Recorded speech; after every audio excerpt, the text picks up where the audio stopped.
Praise the Lord, hallelujah. യേശുവിൽ ഏറ്റവും പ്രിയമുള്ള സഹോദരി സഹോദരന്മാരെ, ഇന്നത്തെ വാഗ്ദത്ത വചനം പുറപ്പാട് പുസ്തകം 37 അധ്യായം 17 വാക്യം. മോശയ്ക്ക് ദൈവം നൽകുന്ന വലിയൊരു വാഗ്ദത്തമാണ്. മോശയുടെ ജീവിതത്തിൽ ദൈവം ഇടപെടുന്നു മറ്റു മക്കൾക്ക് വേണ്ടി. മറ്റു മക്കള് തിന്മ ചെയ്താണെങ്കിലും മോശയിലൂടെ കർത്താവ് അവർക്ക് നന്മയായി മാറുന്നത്. ആ വചനഭാഗമാണ്. കർത്താവ് മോശയോട് പറഞ്ഞു, നീ ആവശ്യപ്പെട്ട ഈ കാര്യം, മോശയോട് പറയാണ്, നീ ആവശ്യപ്പെട്ട ഈ കാര്യം ഞാൻ ചെയ്യും. എന്തെന്നാൽ നീ എൻ്റെ പ്രീതി നേടിയിരിക്കുന്നു. അപ്പം മോശയുടെ കർത്താവ് പറയാണ്, നീ ഇപ്പം ആവശ്യപ്പെട്ട കാര്യമുണ്ടില്ല, നീ ചോദിച്ച കാര്യമില്ലേ, അതൊന്നും എനിക്ക് തരും. എന്നാൽ ദൈവം പറയുന്നു, എന്തുകൊണ്ടാ? നീ എൻ്റെ പ്രീതി നേടിയിരിക്കുന്നു, നിന്നെ എനിക്ക് നന്നായി അറിയാം. ഇതാണ് പ്രിയമുള്ളവരെ, ദൈവം മോശയോട് പറയാ, നിന്നെ എനിക്ക് ശരിക്കറിയാം, നമ്മൾ തമ്മിൽ ആഴമായ ബന്ധമുണ്ട്, അതുകൊണ്ട് നീ ഇപ്പം പറഞ്ഞ കാര്യം ഞാൻ നിനക്കൂടി ചെയ്തു തരാം. ദൈവത്തിൻ്റെ വലിയ ശക്തമായ ഒരു ഇടപെടൽ നാം കാണുന്നത്. മോശ പറഞ്ഞു, നീ ഞങ്ങളുടെ കൂടെ വരണം. തമ്പുരാൻ പറഞ്ഞു, ഞാൻ വരാം. എന്തുകൊണ്ടാ? ദൈവജനം അല്ലെങ്കിൽ ഇസ്രായേൽ ജനം തിന്മ ചെയ്തു. അവർ ചെയ്ത പ്രവൃത്തി കൊണ്ടോ ഒന്നുമല്ല. നിന്നെ എനിക്കറിയാം, നീ ചോദിച്ചുകൊണ്ട്, നീ ആവശ്യപ്പെട്ടുകൊണ്ട് ഞാൻ നിന്നെ സഹായിക്കാം.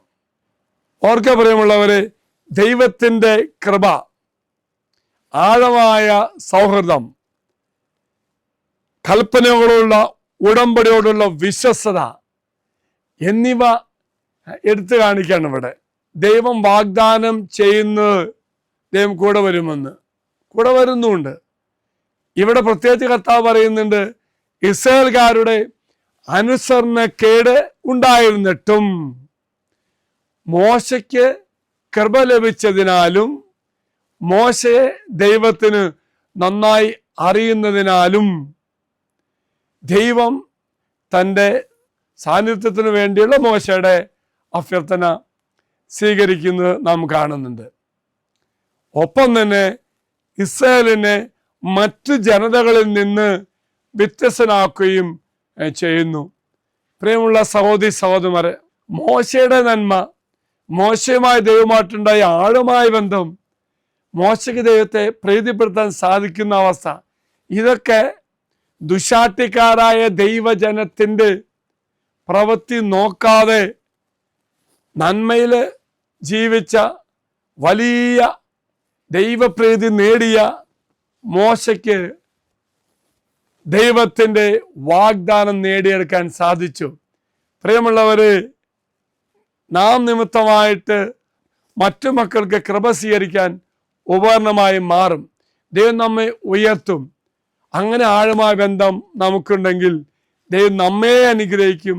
അതുമാത്രമല്ല പ്രിയമുള്ളവരെ, നമ്മിലൂടെ മറ്റു മക്കളെയും കർത്താവ് അനുഗ്രഹിക്കും. ഇവിടെ വചനം പറയുന്നുണ്ട്, ദുശാഠ്യക്കാരുടെ മക്കളാണ്, പക്ഷെ അവരെ ഒന്നും കർത്താവ് നോക്കുന്നില്ല. മോശ അതിനെക്കുറിച്ച് പരാതിയും ഒപ്പം പറയുന്നുമില്ല. കർത്താവിൻ്റെ പറഞ്ഞു, ഞങ്ങൾ പോകണമെങ്കിൽ നീ കൂടെ വരണം. കർത്താവ് കൂടെ വന്നു. ദൂതനെ അയക്കാമെന്നല്ല പറഞ്ഞത്, ഞാൻ തന്നെ വരുമെന്നാ പറഞ്ഞത്. എങ്കിൽ പ്രിയമുള്ളവര്, ഇതാ ഈ വാഗ്ദത്ത പേടകം, നമ്മുടെ നിയോഗങ്ങളും ആഗ്രഹങ്ങളും എല്ലാം സമർപ്പിക്കണം.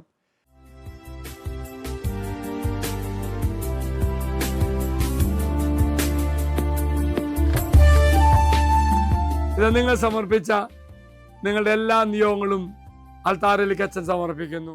അച്ഛൻ നിങ്ങൾക്ക് വേണ്ടി പ്രാർത്ഥിക്കാം.